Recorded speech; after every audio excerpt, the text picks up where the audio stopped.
ઉનાળો વધુ છે, તડકા એટલા જ પડે છે, ટેમ્પરેચર બહુ વધારે છે, યલો એલર્ટ, ઓરેન્જ એલર્ટ ચાલે છે. અત્યારે વધુ માત્રામાં પાણી પીવું જોઈએ, શું કેર લેવી જોઈએ, કઈ રીતે પાણી વધારવું જોઈએ.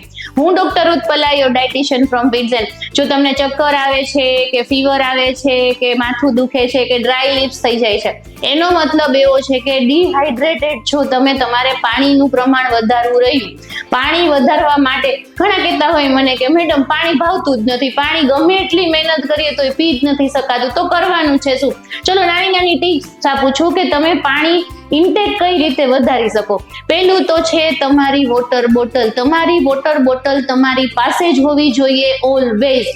ટ્રાન્સપરન્ટ હોય, જનરલી છે ને વોટર બોટલ કાચની હોય, માટીની હોય, સ્ટીલની હોઈ શકે, પણ ટ્રાન્સપરન્ટ બોટલ વધુ ફાયદો કરાવશે. તમને વારે વારે પાણી પીવાનું યાદ આવશે કે પાણી પીવાનું છે.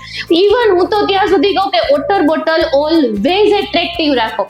એટ્રેક્ટિવ વોટર બોટલ છે ને તમને એની સાઈડ ખેંચશે, વારે વારે પાણી પીવાની ઈચ્છા થશે, એટલે પાણી વધુ પીવાશે. ગોલ સેટ કરી દો. એવું છે ને, બધાના બોડી, બધાનું કામ, બધાના ટૂંકમાં પોતાની એક્ટિવિટી, પોતાનું બોડી ટાઈપ, બધાનું જ પાણીનો ગોલ અલગ અલગ હોય છે. એટલે તમારા પાણીના ગોલ પ્રમાણે તમે રિમાઇન્ડર સેટ કરી દો, અથવા તો વોટર બોટલ સેટ કરી દો કે આ 1 લીટરની બોટલ છે, મારે રાત સુધીમાં આટલી પૂરી કરવાની છે. જો ગોલ સેટ હશે ને તો 100% તમે તમારું વોટર ઇન્ટેક વધારી શકશો. બીજું છે, ભાવતું નથી ગમતું તો ફ્લેવર એડ કરતા જાઓ. ફ્લેવર એડ કરવાથી પણ વારે વારે પાણી પીવાની ઈચ્છા થશે. ઘણા બધા ફ્લેવર એડ કરી શકો તમે. વરિયાળી એડ કરી શકો તમે, દાડમ, Apple, even orange slice, lemon, કાકડી, ફોદીનો, તુલસી પત્તા, બધું જ એડ કરી શકાય. આનાથી ફ્લેવરને હિસાબે પણ તમારો વોટર ઇન્ટેક વધશે. Eat your water.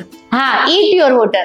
Eat your water એટલે તમે વેજીટેબલ અમુક જે એવા છે કે જે તમારે વધુ પાણી આપે છે, અમુક ફ્રૂટ્સ એવા છે કે જે વધુ પાણી આપે છે, એ લેવા જોઈએ. જેમ કે તરબૂચ છે, ટેટી છે, કાકડી છે, આ દૂધી છે, આ બધામાં છે ને વોટરનું પ્રમાણ વધારે હોય છે. એટલે એ જો તમે વધુ માત્રામાં લેશો ને તો પણ તમારો પાણીનો ગોલ ક્યાંક ને ક્યાંક પૂરો કરવામાં હેલ્પફુલ થશે. કેફીન ઓછું લેવું જોઈએ અત્યારે આવા તડકામાં. કેફીન છે ને ડાયુરેટિક છે, એટલે બોડીમાંથી પાણી ઘણી વખતે કાઢી નાખે, એટલે એના હિસાબે પણ ડિહાઇડ્રેશન આવતું હોય. એટલે વધારે પડતું કેફીન લેવાની ટેવ ન પાડવી. ચા કોફીનો ઇન્ટેક ઓછો કરો. આમ બી એમાં શુગર આવે છે, એટલે એ અત્યારે આમ પણ સારું નથી. એટલે ચા કોફી ઓછી કરશો ને એટલે ઓટોમેટિક તમારો પાણીનો ઇન્ટેક પણ વધશે અને હાઇડ્રેશન પણ વધશે. બહાર જાઓ છો કે બહારથી આવો છો ત્યારે પાણી પીવાની હેબિટ રાખો. હા, તડકામાંથી આવીને તરત ઠંડુ પાણી ન પીવાય, એવા બધા નિયમ હોય, પણ તમારે તમારા હાઇડ્રેશનનું ધ્યાન પણ રાખવાનું છે. એટલે તમે ઘરની બહાર નીકળો ત્યારે પણ તમે તમારું પાણી પીને નીકળો. સૂપ્સ અને સ્મૂધીઝની હેબિટ પાડો, એનાથી પણ તમને પાણીનો ઇન્ટેક વધશે. અત્યારે છે ને આમ બી એટલી ભૂખ ઓછી લાગતી હોય, ઈચ્છા ન થતી હોય, તો પણ સૂપ અને સ્મૂધીઝ તમને હેલ્પફુલ થશે.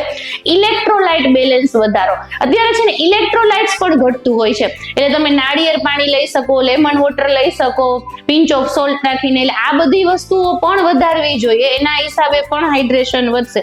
છાશ વધુ લેવી જોઈએ. અત્યારે છાશ વધુ લઈએ ને તો પણ બોડીને કુલિંગ ઇફેક્ટ આપશે, ગટ બેક્ટેરિયા સુધારશે. મેઇન વસ્તુ, લિસન ટુ યોર બોડી. તમને તમારું બોડી જ કહેશે કે કેટલા પાણીની જરૂર છે, ડિહાઇડ્રેટેડ છો કે નહીં. બસ એ જ સાંભળવાનું છે. બીજા કોઈ ક્વેશ્ચન છે, ક્વેરી છે, ફોલો ફોર મોર.